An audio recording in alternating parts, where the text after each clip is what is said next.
सबसे बड़ी गलती हम यहाँ पे ही करते हैं। 720 में से 205 या 210 नंबर बट घंटे बैठ सकती हूँ और एग्जाम दे भी सकती हूँ और रोज मॉक टेस्ट दिए मैंने। में समझ में से भी क्वेश्चन आ जाते हैं। ऐसे फ्रेंड से तुम दूर ही रहना जो बोलेंगे यार तेरा तो नहीं, ये नहीं हुआ, वो नहीं। Hello everyone, my name is Komal Jadhav. I am a final year MBBS student at a government medical college Sindhudurg.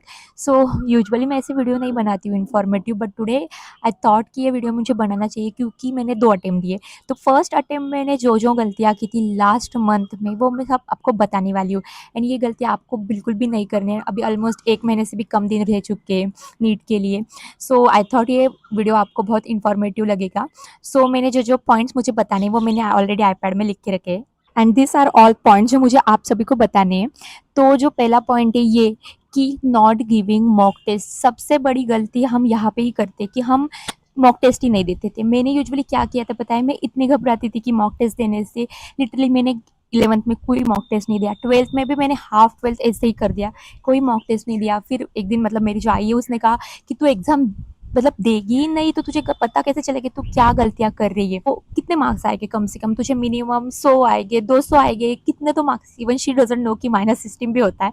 तो उसने बोला कि 100 आएंगे, 200 आएंगे, तू दे के तो देख तुझे कितना आता है। सो फाइनली मैंने मॉक टेस्ट दी घबराते हुए, लिटरली घबराते हुए। मुझे आए 720 में से 205 या 210 नंबर बट उस दिन मतलब डर चला गया था कि हाँ, कि मैं 3 घंटे बैठ सकती हूँ और एग्जाम दे भी सकती हूँ और मतलब उतना सोच भी सकती हूँ उस टाइप में। The not giving exam is a worst part. तो पता है हमने जब मैंने सेकेंड अटेम्प्ट दिया, ये गलती मैंने काफ़ी हद तक मतलब करेक्ट कर ली थी। मैंने ऑलमोस्ट मैंने लास्ट के 2 मंथ में हर रोज़ पेपर दिया, हर रोज़। मतलब संडे गैप ले लेती थी पर हर रोज़ मॉक टेस्ट दिए मैंने। बेसिकली मॉक टेस्ट क्या करते, तुम्हारे नॉलेज को रिफ्लेक्ट करती, मतलब तुमने कितना पढ़ा है एंड तुम कितना रिटर्न कर पा रहे हो और कितना अप्लाई कर पा रहे हो। नीट ये से एग्जाम है जिसमें आपको मेमोरी तो चाहिए बट आप जो पढ़ रहे हो वो आपको अप्लाई भी करना आना चाहिए। ये मेन बात है। और एक बात मैं बताती हूँ, मॉक टेस्ट देना है मतलब इतना ज़रूरी है पर उससे भी ज़्यादा ज़रूरी है कि उसका एनालिसिस करना। अगर तुम एग्जाम दे रहे हो और जो गलत कर रहे हो उसका एनालिसिस कर ही नहीं रहे हो तो it is a waste of time. So analysis को एटलीस्ट 2 घंटे तो दो। आपकी एग्जाम खत्म करने के बाद जस्ट टेक अ ब्रेक, जो अभी आपका करना है मतलब खा लो, वॉकिंग कर लो, पर उसके बाद जस्ट एनालिसिस जो गलतियां तुमने की। अगर तुमको कॉन्फिडेंस है ये मैंने सही किया है तो स्किप दैट क्वेश्चन, इतना टाइम भी नहीं है अगर आपके पास। और जो गलत किया उसको मतलब क्या गलत हुआ है वो देख के उसको स्टार करके रखना कि ये क्वेश्चन मैंने गलत किए है। Will make another video on कि तुमने मॉक टेस्ट को कैसे एनालिसिस करना है। तो सेकंड पॉइंट की तरफ मुड़ते कि not revising topic again and start study new topic. हाँ, ये ज़्यादातर लोग करते हैं क्योंकि क्या हो जाता है, हमें डर लगने लगता है यार मेरे तो 2 चैप्टर रह गए और मेरे तो ये 3 चैप्टर रह गए, तो मैं उसको कैसे करूंगा, अगर उससे क्वेश्चन आ गए तो मैं क्या करूंगा। इसके चक्कर में तुम 4 घंटे या 5-6 घंटे जो भी टाइम हो वो तुम उस मतलब न्यू टॉपिक पे लगा देते हो। एटलीस्ट तुमने अगर 1 शॉट वीडियो भी देखा उस टॉपिक का फिर भी उसमें 3-4 घंटे जाते और उसको पढ़ने के लिए अलग घंटे जाते। तो ये करना बंद कर दो। अभी 1 महीना ही बाकी है, जो तुमने पढ़ा है उसको ही रिवाइज करो, उसको भी ऐसे शॉर्ट में रिवाइज करो। अगर तुम्हें पता है अभी एक टॉपिक है समझ लो 11th का, उसमें से तुमने पढ़ा है, तुम्हें पता है ये वाला पार्ट मुझे अच्छा आता है, तो तुम स्टार्ट करते टाइम चैप्टर में से जो तुम्हें नहीं आता वो पार्ट से स्टार्ट करो। मतलब मेरे टाइम पे मुझे समरी में भूल जाती थी क्योंकि चैप्टर में स्टार्टिंग से चालू करती थी और एंड में आके मैं समरी पढ़ने के लिए ऐसे ही हल्के में वो समरी पढ़ लेती थी। पर कभी कभी पता है नीट में समरी में से भी क्वेश्चन आ जाते। तो आप कैसे करना, समरी से स्टार्ट करना, मतलब इसे शॉर्ट में समरी को पढ़ लेना, फिर जो नहीं आता है वो टॉपिक उस चैप्टर का, और फिर एंड में जो इजी वाला जो टॉपिक वो तुमने बार बार पढ़ा है। मैंने भी लास्ट में यही गलती की थी क्योंकि मेरे 2-3 चैप्टर रह गए थे, शायद फिजिक्स से ही रह गए थे। तो मैंने वो 1 शॉट वीडियो देखना चालू किया, मतलब वो वीडियो ने मुझे हेल्प तो की पर मैं वो याद नहीं रख पाई और लास्ट में मैं अप्लाई भी नहीं कर पाई। एंड आई थॉट कि क्वेश्चन ज़्यादा भी नहीं आएंगे, पर आपको डर लग रहा होगा कि नहीं यार मैंने वो टॉपिक करनी है उससे क्वेश्चन आएंगे। तो मैं बताती हूँ आपको क्या करना है, बस पीवाईक्यू देखो।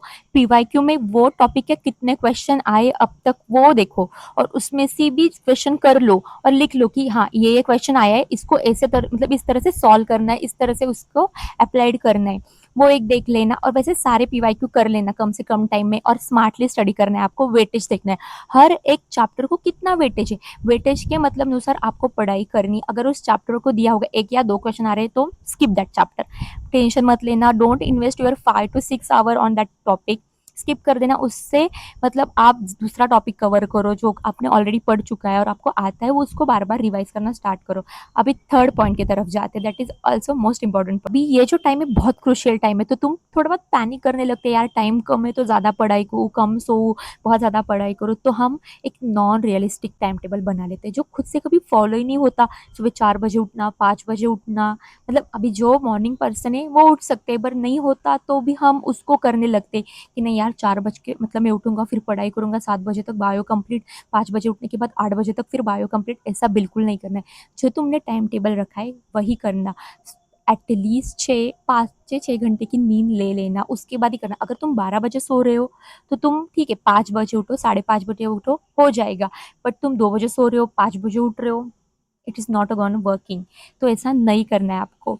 एंड टाइम टेबल बनाओ बट रियलिस्टिक रखो कि उसमें ब्रेक भी होगा, 1 घंटे का आप खा लो, पी लो, आराम कर लो, उसके बाद फ्रेशली स्टार्ट करना। सो टाइम टेबल ऐसा बनाओ कि तुम उसको फॉलो कर पाओ। अगर टाइम टेबल ही ऐसा बनाओ कि जो फॉलो नहीं कर पा रहे तो डेफिनेटली टेंशन आएगा, एंजाइटी होगी, और मतलब होगा कि नहीं होगा ऐसे पैनिक हो गए।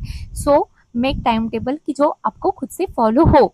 And most important like fourth mistake जो मैंने की थी, एंड मुझे मतलब वो काफ़ी हद तक यार वो अफेक्ट करी थी, क्योंकि क्या हुआ था फर्स्ट अटेम्प्ट पे हम मतलब दोस्त मिलकर पढ़ाई करते थे, दैट वाज गुड कि ग्रुप डिस्कशन से भी काफ़ी पढ़ाई होती है। बट यार हम जो कंपैरिजन करते हैं, यार इसकी इतनी पढ़ाई हुई है, उसकी उतनी पढ़ाई हुई है, मेरे तो ये नहीं हुआ, मैंने ये टॉपिक नहीं किया, ये इस टॉपिक में अच्छा है, ये लास्ट मंथ में बिल्कुल मत करना। Avoid to talk your friends, मतलब हाँ ठीक है बात करो, डिस्कस करो, सब अवॉइड है। पर अगर एक कोई जो फ्रेंड होगा आपको बता रहा होगा कि मैंने इतना किया और मेरा इतना पढ़ा हुआ, उतना पढ़ा हुआ, सो बस सुनना नहीं है आपको, खुद पे मतलब भरोसा रखना है, पढ़ना है बस। कंपेयर किसी से मत करो, क्योंकि एग्जाम टाइम में वो 3 घंटे में क्या होगा ये आपको भी नहीं पता, उसको भी नहीं पता, एंड इंडिविजुअली आप ही एग्जाम देने वाले हो। सो खुद को ही परेशान कर रहे हो और खुद का ही टाइम वेस्ट कर रहे हो। तो इससे अच्छा है कि अवॉइड करना, फ्रेंड्स से साथ बात करना। अच्छे फ्रेंड्स हुए तो ठीक है, वो तुम्हें सपोर्टिव हो गए, मोटिवेट करेंगे तो अच्छा है। बट ऐसे फ्रेंड से तुम दूर ही रहना जो बोलेंगे यार तेरा तो नहीं, ये नहीं हुआ, वो नहीं हुआ। और होते ऐसे, एक्चुअली होते। जब मैं कोचिंग के लिए थी ना, वहाँ पे होते ऐसे लोग कि जो तुम्हें मतलब बताते रहते कि मैंने इतनी पढ़ाई की है वगैरह वगैरह। सो अवॉइड करना। एंड फिफ्थ गाइस, तुमने कितना भी पढ़ा हो, मतलब तुम टॉपर क्यों ना हो और तुम्हारे 1-2 चैप्टर्स बाकी भी है, बट तुमने 95% सिलेबस कंप्लीट कर लिया होगा, पर अगर तुम एग्जाम के दिन काम कॉन्फिडेंट नहीं रहे तो कुछ नहीं होगा। तो मैं यही कहूँगी आपको, काम रहना, कॉन्फिडेंट रहना, और मतलब मुझे आता है यार, जो मैंने पढ़ा है वो मुझे याद आएगा, एंड मैं पेपर में अप्लाई कर पाऊँगी, मैं लिख सकूँगी, मुझे सब याद आएगा। थोड़ा सा पॉजिटिव एटीट्यूड रखना। मुझे पता है it is too difficult, and अभी भी ज़्यादा डिफ़िकल्ट है, क्योंकि एक तो नीट की एग्ज़ाम 2 बार हो रही है। But trust me guys, you gonna rock. क्योंकि क्या हुआ है, 2 सिचुएशन है। एक तो जिनको कम मार्क्स आए उनको तो हैप्पी होना चाहिए, क्योंकि उनको सेकंड चांस मिल रहा है। यार ये चांस किसी को नहीं मिलता, पूरा 1 साल लग जाता है ये चांस मिलने के लिए।